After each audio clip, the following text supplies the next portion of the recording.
Je précise aussi qu'il y a un romantisme socialiste dans lequel l'Amérique latine est, mais qui, quoi qu'on en dise, fait partie aussi du problème. Le néolibéralisme est le cancer absolu, le capitalisme est le sida, syndrome d'imbécilité dramatiquement acquis, c'est la maladie à abattre. Ça, il n'y a pas de problème dessus.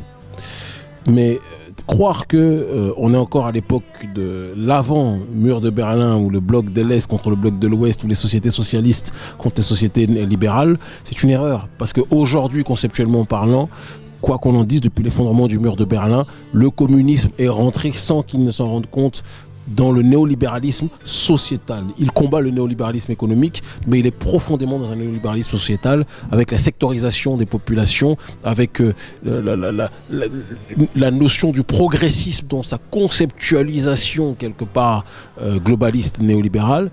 Et donc il y a un certain nombre de questions de fond qu'incorpore le socialisme, alors qu'auparavant le socialisme et souveraineté étaient liés donc plus que jamais à la notion de l'identité. On n'est plus dans cette démarche-là, c'est beaucoup plus poreux à mon sens, et je pense que le Venezuela a loupé ce train, que l'Amérique latine a loupé ce train en termes de résistance, et c'est pour ça que nous, quand on parle de l'ALODO, d'accord, qui est une démarche de solidarisme endogène africain, mais enracinée dans la logique de la multipolarité civilisationnelle, c'est-à-dire qu'on comprend le monde dans lequel nous tournons, on comprend la nécessité d'avoir un bloc civilisationnel, d'exister en tant que bloc et de résister dans cette démarche-là. Et ça me permet de rebondir sur la fin de votre question en vous disant, est-ce qu'on y voit un espoir, ils vont peut-être se tourner vers l'Afrique? Écoutez, vous avez parlé de la Russie a eu des sanctions vis-à-vis de l'Ukraine.